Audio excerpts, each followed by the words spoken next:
Hello, good morning. Good morning, Marcella. How are you? Oh, just peachy keen. How are you today? Doing all right. I like the weather change, less muggy. Here we go. One positive note. I know. Well, I think today's kind of like the perfect day for the talk that we want to do today on wedding safety because it is cold and rainy and windy, kind of day where you'd need a tent, you'd need a backup, you need a rain plan, right? For whatever your plan is. So first I want to just say good morning, everybody who's tuning in, whether you're watching live or on a replay. If this happens to be your first time watching, I'm Alison Ellis of Floral Artistry and RealFlowerBusiness.com, here with Maricela Eamon from Eamon Events. We have been doing live streams every week for about, 5 or 6 weeks now, talking about wedding safety. And this week, what we want to talk about is all the stuff that y'all are doing wrong right now. Because holy cow, it's scary hearing what is happening out there in the real world. Get it together, people. That is the theme of our talk today. Couples doing wrong things, guests doing wrong things, vendors doing wrong things. So we've been doing these updates, like I said, 5 weeks already. I think this might be our 6th. There's really no excuse for you to not have information. We're doing our best to get it out there. So no more excuses, right? No more excuses right now.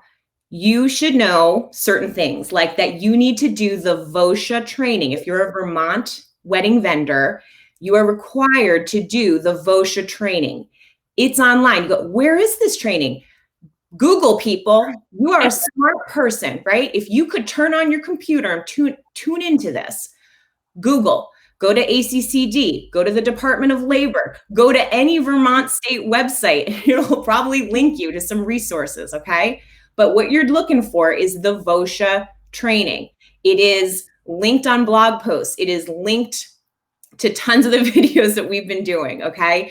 There is no excuse. If you've already worked and you haven't done this VOSHA training, you did not do something legal, okay? So do the VOSHA training. It takes less than 30 minutes for you to read a PowerPoint presentation online and sign it.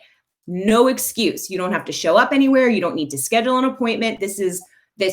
We're not messing around here, you guys. And if we sound, or if I sound a little ticked off, it's because seriously, there is no excuse.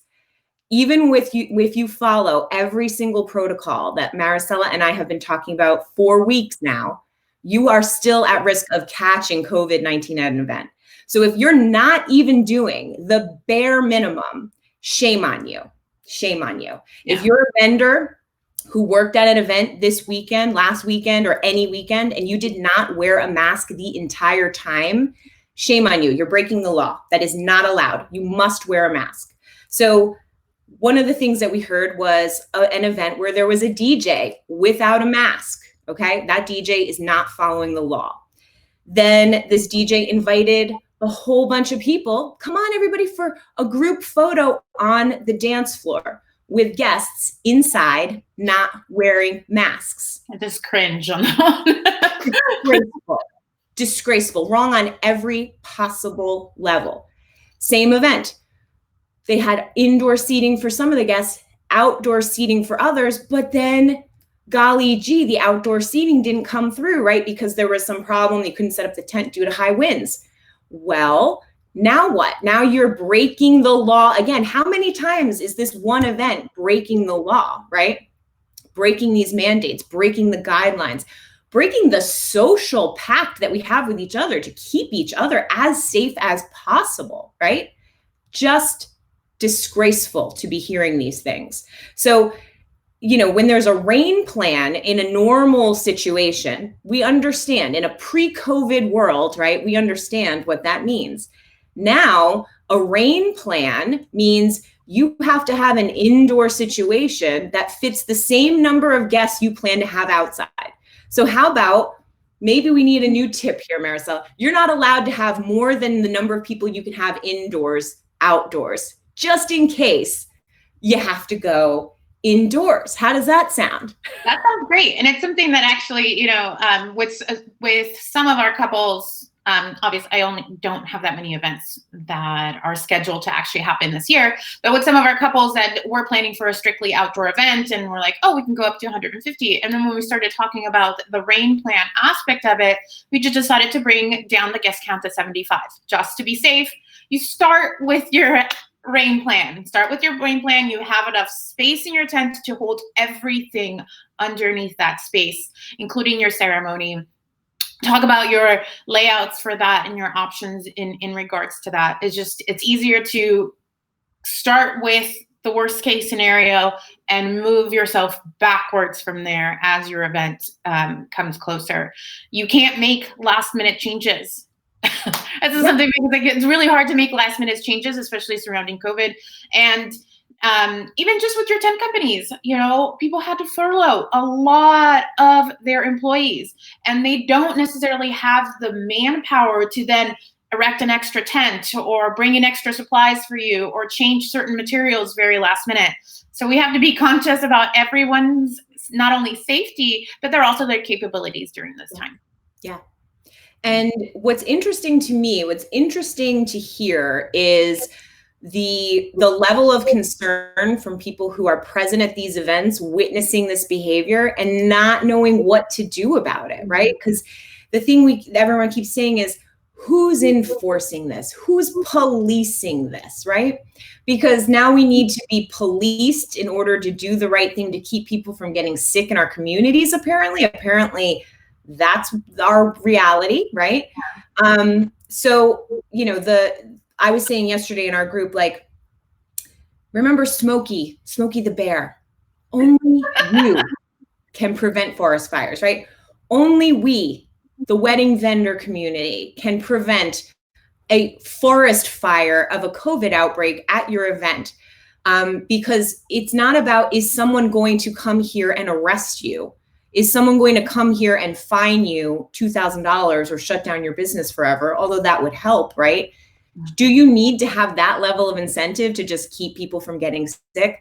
One of the event horror stories, I should have like a flashlight and have a campfire. These are horror stories, like seriously. Someone had a hook. There was a hook. But they're doing buffet without sneeze guards was another thing.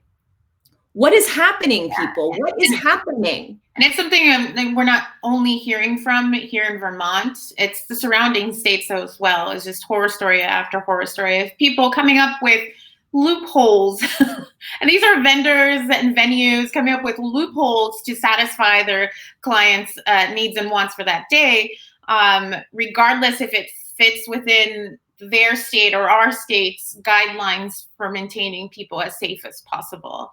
So it's just really scary to think that, we don't have at least our professional industry members on board on all of this. Absolutely. And it just takes one person saying, hey, that's not correct. And another one saying, you're right, that is not correct. Let's fix this. Let's address this. Let's talk to the client or the guests or announce it.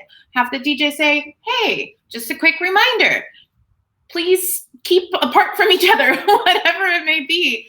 But it's just, we can't just let things go willy-nilly at an event just because somebody chooses to do it. How safe are you going to feel? Yeah. And that's the thing. People are not feeling safe. Photographers are watching everything that's happening, right? That's their job, is to watch every move that people are making. And what they're finding is, like I saw two different photographers in two different groups this week say people were partying like it was 2019, right? Yeah. We have got to be better than that, right? It's great to want to have your great wedding, right? We all can appreciate that. But what you don't want is, hey, we had a great wedding, and then 10 days later, you have to call everyone on that list because they have all had a possible exposure to COVID at your event. And by the way, you didn't do everything you could to keep them safe. That is we have to understand that that's not okay. Whether you're a vendor, whether you're a couple, whether you're an attendee, You can't be showing up thinking that you're just going to have an event as usual, because that's not fair, right? That's not fair to everyone who has attended, and it's not fair to the people who are contracted to work and feel unsafe. Those people should leave. If you are being put in a situation where you are unsafe at work, you're a photographer and there's a DJ without a mask and a buffet station without a sneeze guard, and the outdoor people now sitting inside and no social distancing, you can leave that event because they are not following the Department of Health's guidelines. So why would you go into a restaurant that's not following the guidelines? Or would you say, well, I already ordered food, so I kind of have a contract with these people now. I'm kind of in this now, right? Mm-hmm. No, you leave, right? And that's what we have to be able to do as vendors. Hey, this is a violation, not just of my personal safety, but of the actual guidelines. And on the guidelines, we can do better than the guidelines. All right. Half of the states right now have a mask mandate for their state. Just because it's not mandated here in Vermont yet doesn't mean if you own a venue that you should not mandate masks, right? That's one of the things that I've been really impressed with are the venue owners who are saying, I am going above these guidelines. I'm going beyond the guidelines and saying, you know what? It's not okay for people to come here and not wear a mask inside, because it's not okay to go inside with strangers and not wear a mask. Not if you're trying to be safe and protect people and yourself, right? And as a venue, sorry, let me jump in really quick. As a venue as well, you have staff and you need to think about your employees' safety. And if your employees get sick, then you cannot do another event the next week. That's right. You have to choose the best way moving forward. And if that's adhering to stricter guidelines for your specific facility, then do that, because you're going to protect your employees and you're going to protect your business. You're not going to be able to, complete another event the next week because you relaxed your guidelines this week. And so now you have multiple events affected and your business as well. Right. And why are we relaxing these guidelines or not enforcing them? What's really the motivation? Because the client wants or doesn't want, let's think about the greater good. What's the real reason why you should do the right thing, why you should step up and do more? We have a caterer, Lorraine shared, hi Lorraine, thanks for tuning in, that a caterer has a staff member who tested positive, and so they're shutting down their operation for now. That's exactly the right thing to do, and that's exactly what will happen to you if you are a venue or a caterer who has staff members who get infected. You will shut down. You will not have other people coming in to replace them, right? Because that wouldn't necessarily be safe. And so in order to, if you're like, well, I'm doing this because I want to work, then do it right if you really want to work, right? Mm-hmm. Because there's no one wins if people are not following the rules. The idea of, an unmasked Vermont wedding vendor, you're just not following the rules. You're not following the law. Why is that your thing? Why do you want to be that person who's doing that right now when we're on this precipice, right? Where we've been doing well in Vermont, but we have outbreaks happening, right? There's a summer camp just down the road from me where someone tested positive. They won't even tell us if it's a camper or a staff member, what that about, right? Like, why can't you tell us who this person is or what the situation is? Manchester, right? There's an outbreak in Manchester right now. So we have to expect that is going to happen. That means the chances of you having an event where something can happen, you have to accept that as being your reality. You're not just in safe little Vermont where our cases are low and we're just going to find a loophole, right? No. It's not about loopholes right now. No, and then obviously, as everyone knows, Vermont is a tourist destination. So we have people coming here from other areas, and they may or may not be adhering to some of these guidelines for travel. And so if we try to restrict as much as possible, or not restrict, if we're adhering to all the safety guidelines that are out there, the recommendations. We're really following things the way that they should be to really mitigate and reduce the chance of exposure. We're going to be better off. Right. The more and more cases that happen, you're going to see more shutdowns. As you've seen in California and other states, things have been starting to shut down. As well, down in Manchester, some businesses have decided to close because of this outbreak. Yeah. So how's that going to affect you and your event moving forward? Yeah. It's like, if you have an event in Manchester in 2 weeks from now, how does this affect you? Like, we all know there's the trickle down and everything. It starts a chain reaction. But, the thing that's really important to recognize about what we've heard so far anyway about the Manchester outbreak is that no one wasn't following guidelines, right? People were following guidelines and there were still cases, right? So what do you say then if you're not following guidelines, right? And then all of a sudden you have cases. Like, what do you do then? Because then it's on you. It's bad enough if there's an outbreak, but you did everything you could. It's so much worse. So much worse. Again, shame on you if you don't follow the guidelines. Mm-hmm. Absolutely. So much worse. So a question was asked of me today. She said, I can't tune into the broadcast, but I'm a wedding planner and I'm wondering, can I mandate masks? Can I say that anybody at my event has to wear a mask? And I thought, that's a good one for Maricela. I would say so.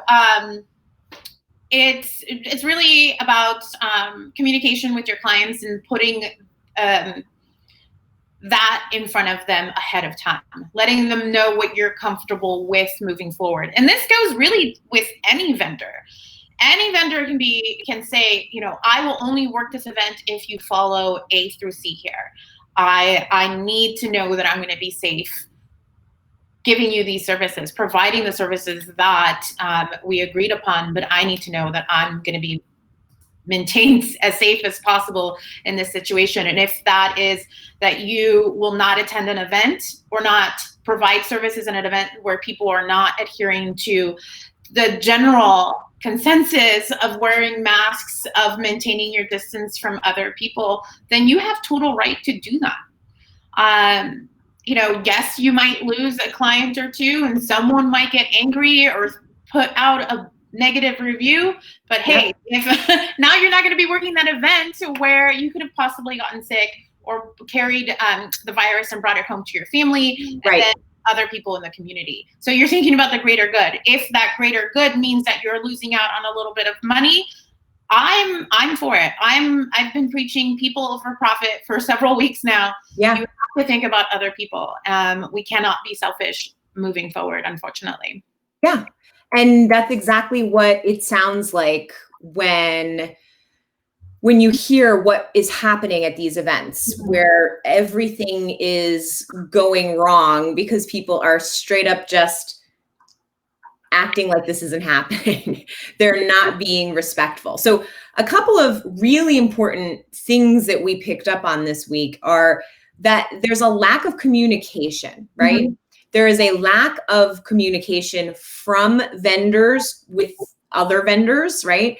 So for example, some of these photographers never talked about a safety plan with anybody.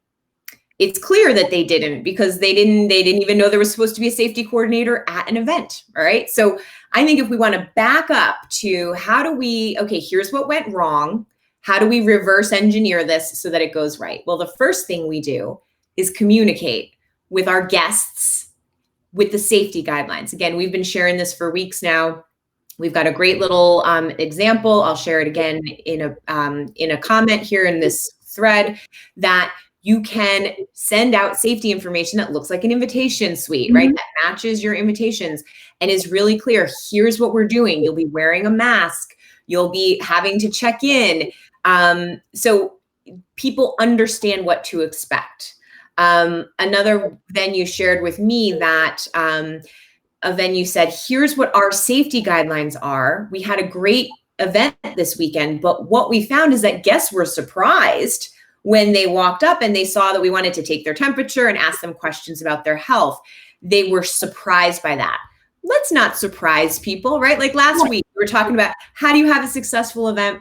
Successful event is when your guests feel cared for, right? So how about we don't surprise them with questions about their health and a temperature check? Although, by the way, that shouldn't be a surprise. It should be a relief to them, but okay. So it was a surprise to them.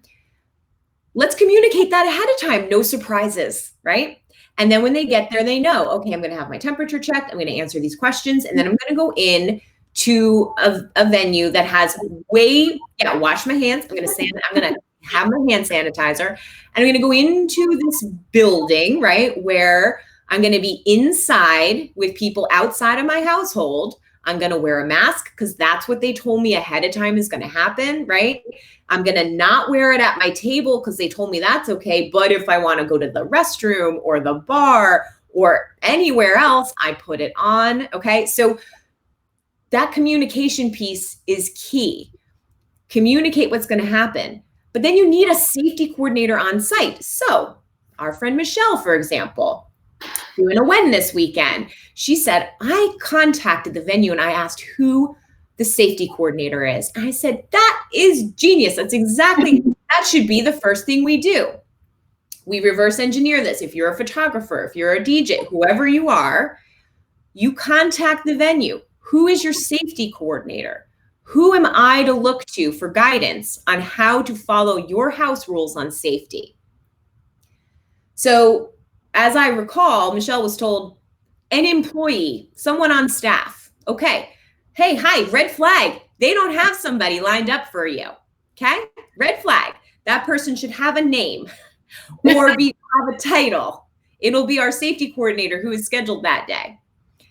Unacceptable venues, unacceptable if you don't have that person, right? Yeah, it's detailed out by VOSHA and the Department of Labor and the Department of Health that in order for you as a business establishment with more than 10 employees to move forward in the pandemic is to establish not only your own set of opening plans and safety guidelines, but as well as appoint a health officer. This health officer, which we have been naming a safety coordinator to, it feels a little better to call it a sexier than officer versus a health officer. But this health officer needs to be established and needs to be very aware and not more than aware, knowledge and really understand the health and safety guidelines set forth by the state, as well as things like capacity restrictions, layouts, food service, the works. They have to know what needs to happen.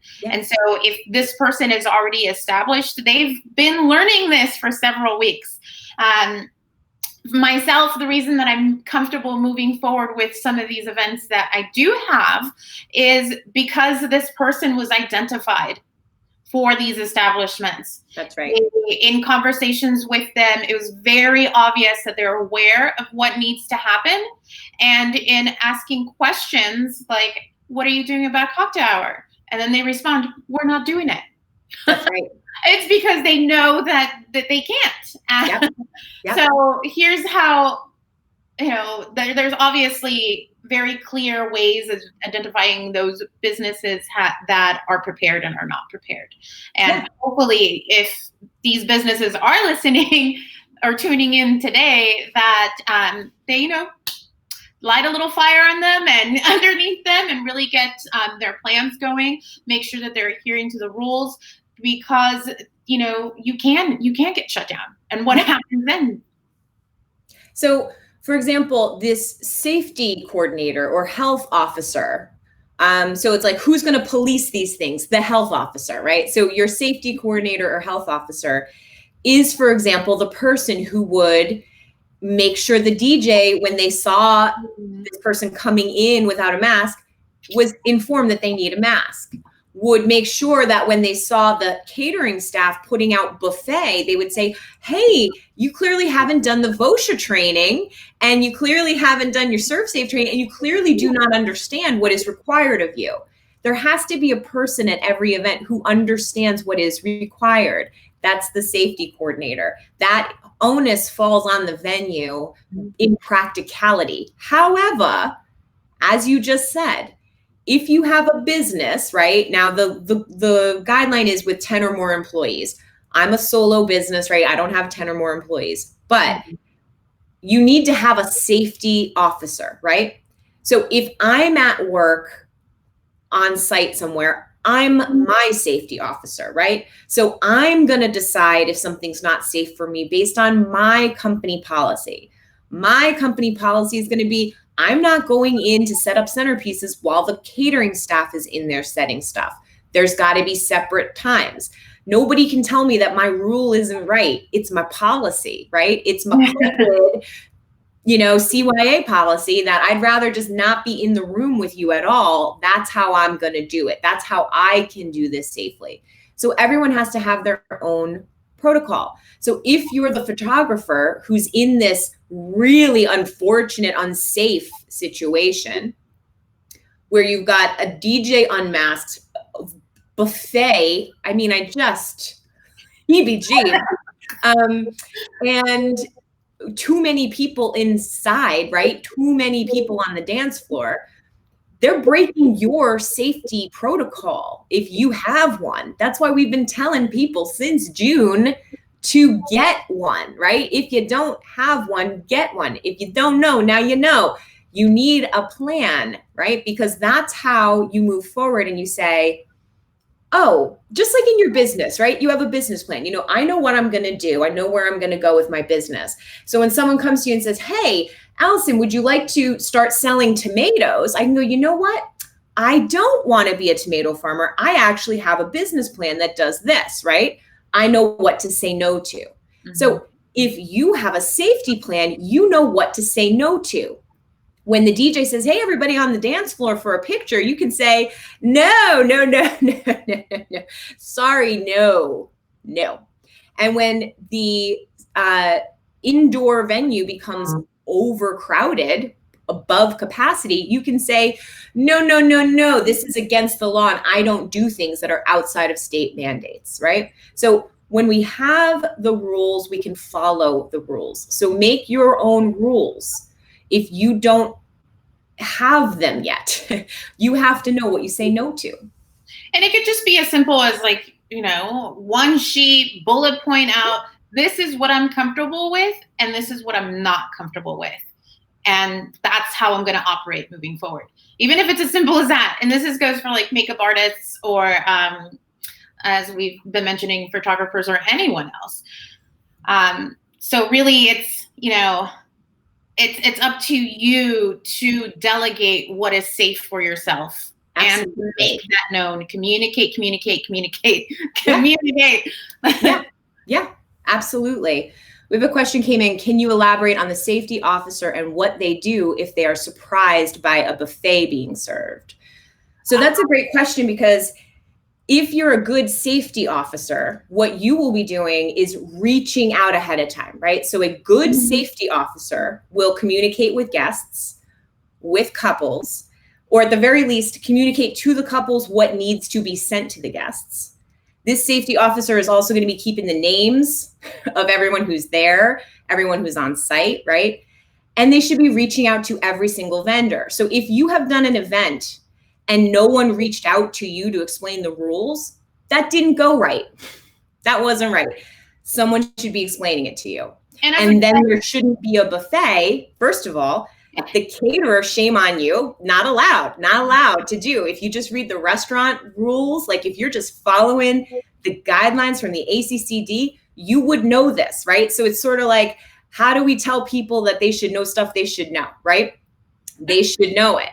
And the way you head that off at the pass is that safety officer knows who the caterer is who's coming to their venue, obviously. You reach out, hey, want to make sure you know what our rules are. And then they go, oh, but we were going to do a buffet. And you say, not anymore. Yeah, and even, from a planner's perspective, or at least my perspective, I touch every single detail. I know what menu is being served. I know the way that it's being served, the way it's being presented, what tables they're going to be using, and where it's going to be located. I know where the DJ is, what kind of power they need, what table they need, where they're going to be located. This is all pre-COVID.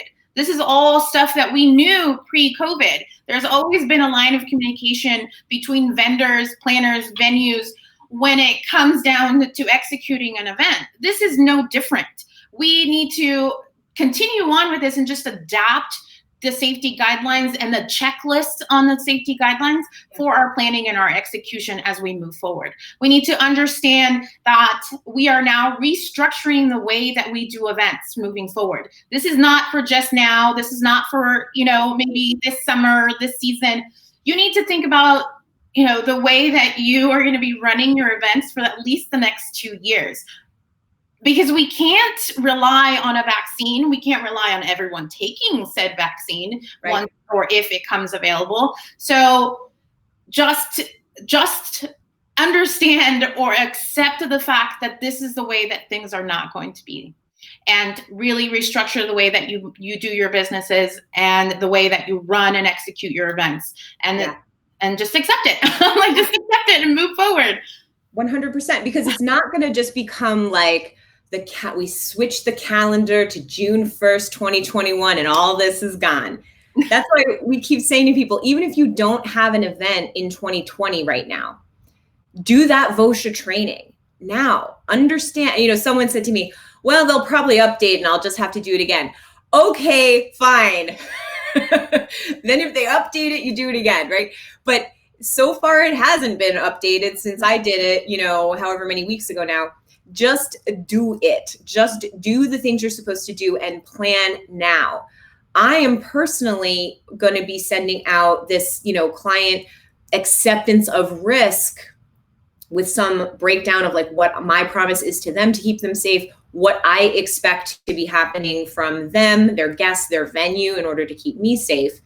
And they're going to have to accept that. And part of it is accepting that they know right now, if they postpone from 2020, or if they were already a client who was booking for 2021, if you're moving forward now for 2021, you accept these current conditions.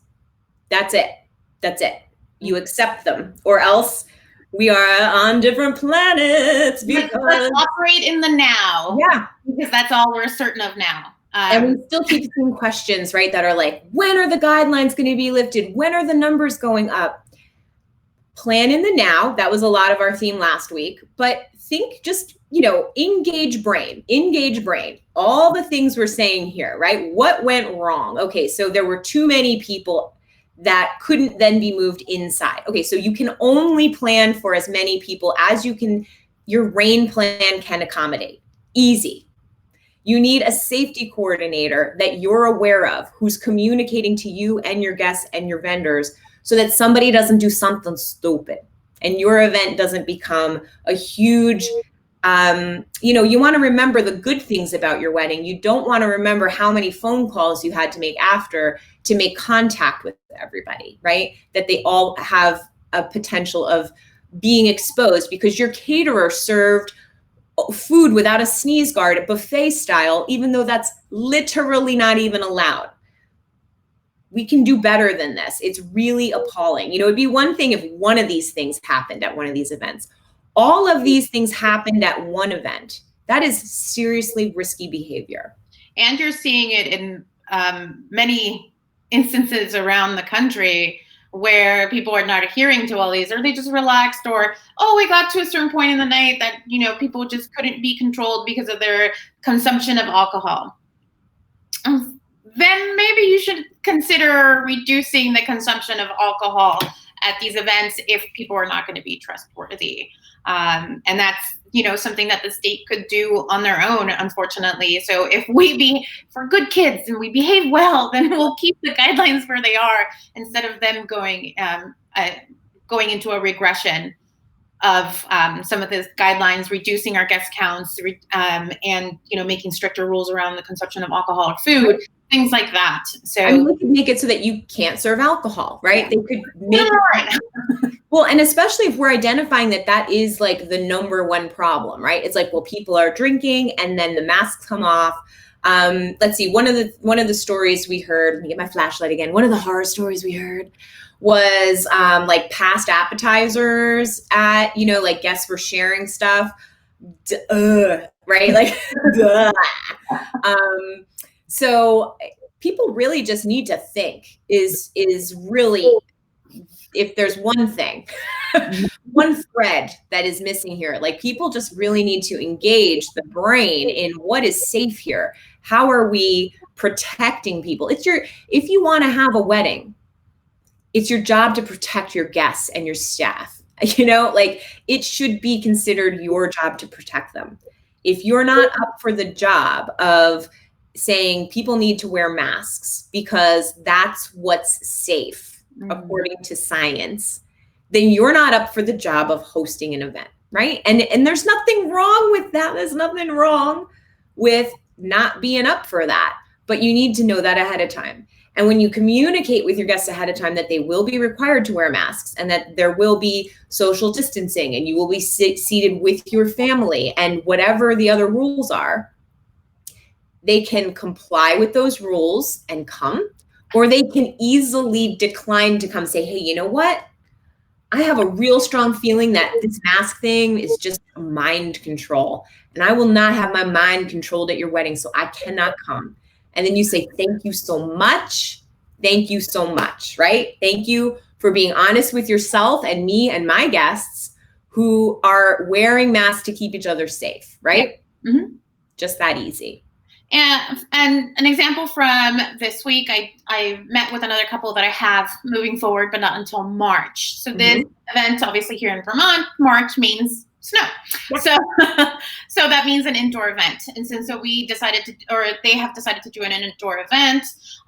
We reduced the guest count to a very safe number, or for the planning purposes, of 25 guests.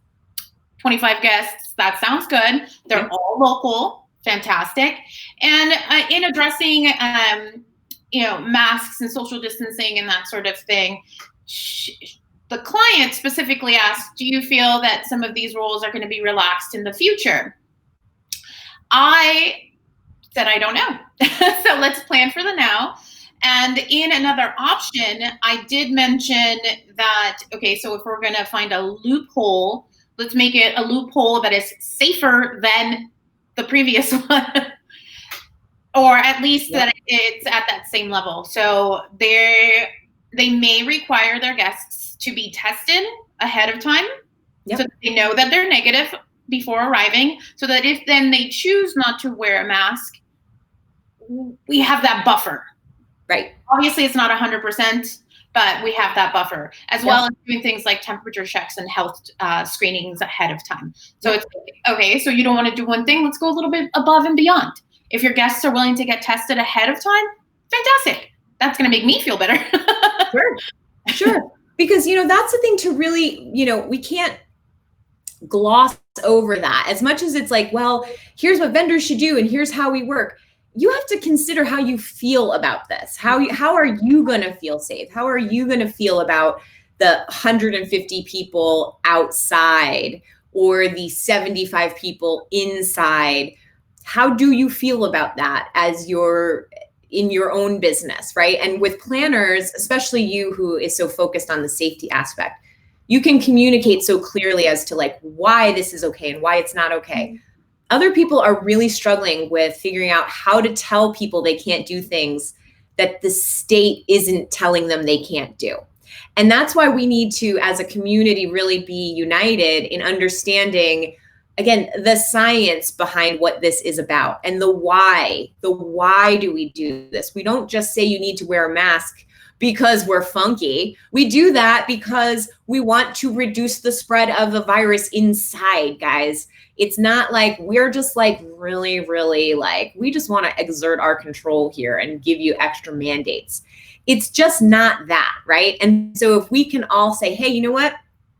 What if we all only work at events where everybody's wearing a mask when they're inside because that's what it should be federally mandated anyway? Let's just like back up for 1 second about how stupid this conversation is to begin with, because it should just be mandated federally, right? Yeah. So when you think about that, just whether you're a couple or you're a vendor, when you think, well, when are the numbers going to go up in September? I'd be thinking about how the masks will definitely be mandated by September. That's what I'd be thinking about. Okay. So don't think about how much looser it's going to be. Think about how you follow the now and do the right thing, even if it's above and beyond what's required of you. The Inn at the Round Barn just commented, we're not even washing dishes in the scullery while guests are on property. And we're soaking everything in a sanitizing solution before we rinse them to reduce aerosolization. Wow, that's a word I don't think I've ever read out loud before. Thanks for making me do that live. I appreciate you, Kim. She says, I can't even imagine shared food. Yeah, right? And so this is the conversation we need to have, is how these things were normal and how they're not anymore. And you're not just washing dishes, you're taking extra steps. Like, these are the steps we're taking to keep people safe. And all we're asking is just like your guests wear a mask when they're inside with us. That's it. And don't come near me. Thank you. Stay back, It's really not asking that much when you think about all the things that we're doing to keep them safe. It's really not that much to just ask for that mutual respect. Yeah, this new normal is definitely, or what everyone calls a new normal. This new normal is really about thinking outside of yourself. Yes, you have to communicate what makes you feel safe, but thinking outside of yourself. It's so hard. I know. Think of others, care about how other people feel and how they're going to be affected by my actions. Yeah. Why don't you just ask me for blood, Maricela? But it's true. That's all we're asking. But that's all we're asking, right? We're just asking people to care about the people you invited to your wedding. Yes. So a dear friend, old kitchen manager from San Francisco, when I worked at this, very high, large event type of catering company. So you could do up to 40,000 people in a day. So that's a lot of food production. 40,000 people in a day. Yeah, just a lot of food can be produced out of a small kitchen. But this kitchen manager, he is like one of the smartest people that I've ever met, and a very, very dear friend of mine. And he's talking to me about the events that they have moving forward. And this is in California, where outbreaks are skyrocketing. But they specifically, it's at an event that they have coming up this weekend, their client, so this is the client, has requested that not only every single person who's going to be in attendance, their guests, but they also want every single employee to get tested that week and provide a negative test result, so that they know that they're moving forward in the most safe way that they possibly can. Mm-hmm. People are going to be wearing masks. There's social distancing. There's changes to food service. I mean, the whole thing. You have to adapt. This particular company has been around for a very, very long time and have gone through different changes in economy, in changes in trends and everything. It's all about adaptation. We are now adapting to a new way of being.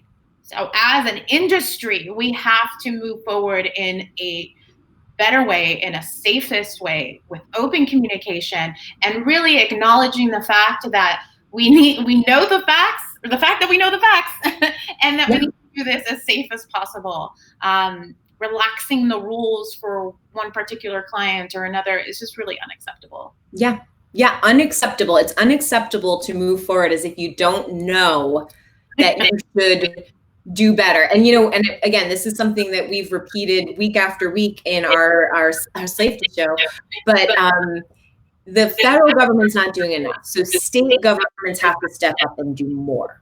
But now we need to do more than the state is doing to protect our customers, our clients, our friends, our frienders, right? Mm-hmm. Because it's not enough to just say, well, nobody told me.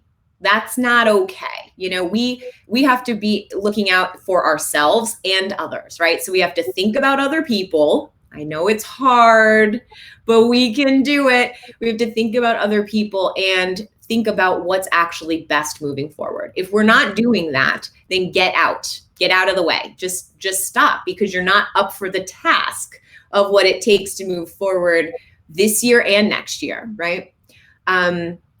Hey, Judy. Judy says, we can't be afraid to have the conversation. We all need to walk the talk and support what you say by your actions and lead by example. That's exactly it. Yeah. Like raise the roof, Judy, because it's really, there is no one. Okay. So, okay. Who is coming to save us? Who is coming to swoop in and save us with their policing and their enforcement? Nobody right now. Us. That's who. Who's the, are you a damsel in distress, or are you the leader of your company, right? Which are you? This is decision time. Do you tell people how it's got to be, or do you let them, here is how the photographers described it. Like being sucked into a wave. Think about that horrible feeling of distress, right? That's what our friends are feeling when they are photographing a wedding. They feel like they are getting sucked into a current of COVID contamination, guys. Terrible. Which is easier to say than aerosolization for some reason. But so, just stop. Just everybody stop. If you have a wedding tomorrow and you didn't do the VOSHA training, do it now. If you don't have a plan in writing, put together some bullet points. 5 things that are a deal breaker for you that you cannot have happen at an event, or you must leave. Call the venue, call the couple. Who is the safety coordinator? Who is the person who is, just like when you go to, I haven't actually been like shopping at retail stores, but I know that people have said they've gone to like Old Navy or something, and you walk in and there's somebody there and they squirt the hand sanitizer on you. It's that person. Mm-hmm. That's the person you're looking for at the wedding. So if anyone's like, I still don't know what you're talking about, it's that person who makes people feel safe, whether it's the illusion of safety because they're giving you some hand sanitizer, or whether it's actual safety because they're taking your temperature and they're checking you in and they're doing all the things, they're screening you for health, right? You need a person who you can contact so that you can communicate your plan and so that you can understand their rules. And then we start to make this normal, right? Yeah. Be prepared. Do it ahead of time. If you have an event tomorrow, it's not too late, but why did you wait till now to even know what's going to be happening at this event? All vendors should be communicating effectively ahead of time. Just even if it's 2 weeks ahead of time, ask the venue. If you're a photographer, a makeup artist, whoever else is going to be there on site, a DJ, whoever it is, ask your venue, can I see a copy of the layout? Can I see a copy of the menu or anything? It's like, can I see a copy of the event details? Just get that so that you at least know what you're prepared to be involved in. Yeah. Oh, that's a good way to put it. Get the details so you know what you're prepared to be involved in. I like that. And if you're providing services that are private property, same thing. Ask these clients exact details. What am I going to be involved in at your particular location and for your day? And if it's going to make you uncomfortable, or if it's red flags just from reading their materials, you need to make a decision there. Yeah. Yeah. And, on the private property, because I think this is worth touching on. So when we were working on a reopening plan, we were on that team working on that. We did draw a connection between the venue and the landowner. So if it's private property or you're a venue, you should be held to the same standards, right? Mm-hmm. So if you are hosting an event, you should have the names of people. You should be communicating safety guidelines. If you're working on an event and people are not doing that, right, it doesn't mean that you aren't still held to the same standards. So if they're not communicating the health and safety plan, but you know that what's happening at an event is not in line with what the Department of Health says to have happen, you're not helpless. You're not stuck. You're not chained to this event. You have to consider yourself to be somebody who can extract yourself from the situation. There is absolutely no reason for people to be working in unsafe conditions because they signed a contract to shoot photos at a wedding, or to play music at a wedding, or to serve food at a wedding. If everything all of a sudden goes to hell in a handbasket and nobody's wearing masks and everyone's drinking and everyone's on the dance floor and people are in each other's faces and they're in your face, there's no, well, but I said I would be here. I'll be here till the bitter end. The end of what? This is life and death. This is not a joke. This is seriously just not a joke. So take yourself seriously. And private events should be held to the same standard. So if you're at a private event, if you're a caterer at a private event, I would easily argue that this safety coordinator thing gets kicked to you. You're the next most involved, most responsible, most contacting the people vendor that's there, right? So you will obviously be the person who needs to make sure that your staff is safe. So the safety coordinator, yes, there to keep guests safe, there to keep the employees safe, which is why you need one. If you have a business that has 10 or more employees, even if you don't have 10 employees on site with you, if you're a company that employs more than 10 people, you need your own plan, your own safety coordinator on every shift, right? Every shift. Not only that, you are also a licensed business owner. Yeah. You're a licensed business owner and you provide services to the general public anywhere you are, no matter if it's a traditional venue, brick and mortar, or if you're on a big giant field that somebody lent to somebody else to have a party. You are still a business owner operating under certain business licensing, and you need to adhere to the rules set forth by the state, just like you would for the health department and food safety regulations. You don't have somebody from the health department making sure that everything's kept at the right temperature. You're doing that automatically because you want to keep people safe. You want to make sure that you are not, spreading foodborne illness. This is now a different type of illness that you're trying to make sure that you're not spreading. That's right. And we shouldn't have to, again, back to the mandates, the policing, the enforcing, right? We're grown-ups, right? And, I like to consider myself, I've been in business for 18 years already. I like to consider myself an above average brand, right? I like to think of myself as better than average.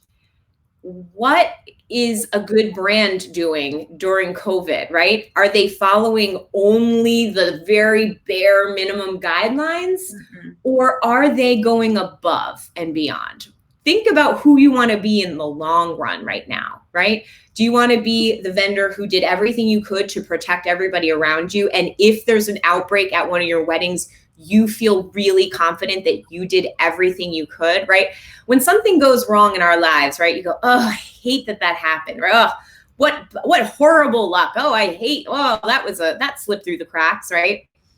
But when you know you did everything you possibly could for things to go the way they should, and then something went wrong, right? You can learn a lesson from it. You can still be disappointed, but at the end of the day, right? What's that little thing you're holding on to? You're clinging to, at least I did everything I'm supposed to do. Yes. Right? Mm-hmm. So let's just do that, you guys.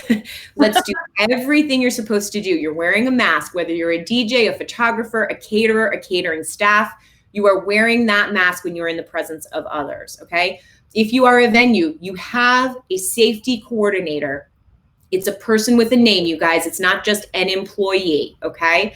And by the way, back to the catering and whatever, if you have more than one event, you have more than one safety coordinator. If you have people working in your kitchen and then you have people at 2 events, you need 3. You need a safety coordinator on site anywhere your business is working. So if I had 2 events and was setting up 2 different weddings, I would be a safety coordinator, and then whoever I have setting up the other wedding would have to be the safety coordinator for my business at the other place. Not because I have 10 employees, but because I am not a damsel in distress. I'm a business leader. And so I know that I need a plan for myself and anybody who works for me so that they feel safe. So if they get on site and they're not safe, they're like, hey, sorry, I had to hightail it, wasn't safe as per your protocol, right?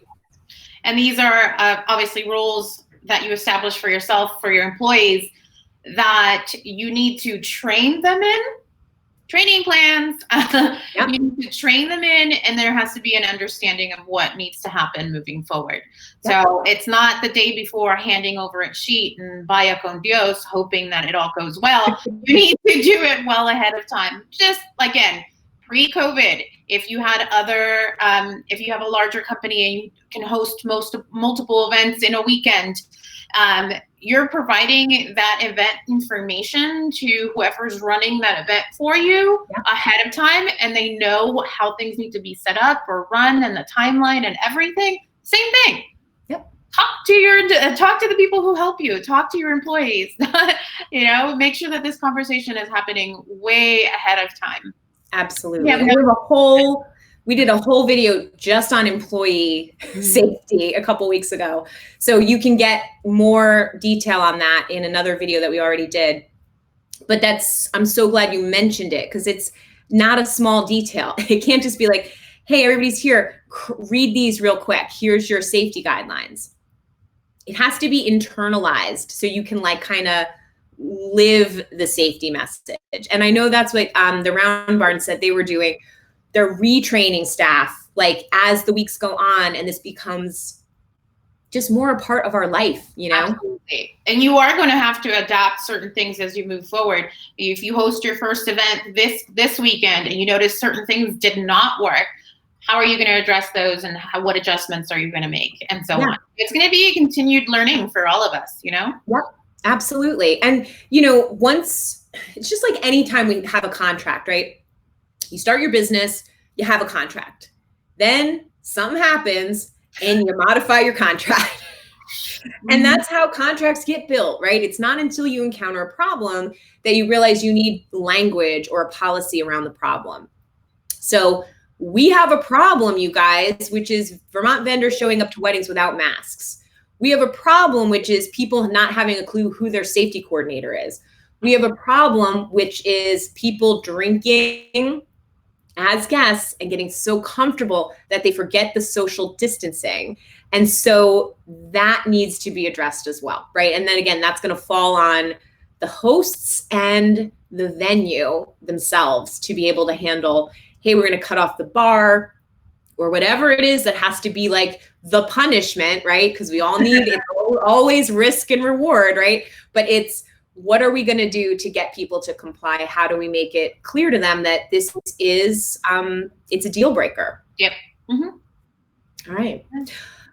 Well, I think, my friend, we have done it again. I said usually we have a little prep time of what are we going to cover? And today I was we're just going to let them have it, right? We're just going to tell them what we're hearing, because it's not good. It's real not good. Okay. Yeah, we need to do better as an industry. And really join together to keep everybody safe. If that is, pushing for stricter guidelines, then that's a conversation that we need to have. Yeah. And we're up for it. We're here. Yeah. So if you have safety questions for us or anything, please don't hesitate to be in touch. Marisol, thanks as always for your time. It's always great to see you and talk with you. And we'll probably see you next week to yell at you some more. Okay. Bye, guys. Bye.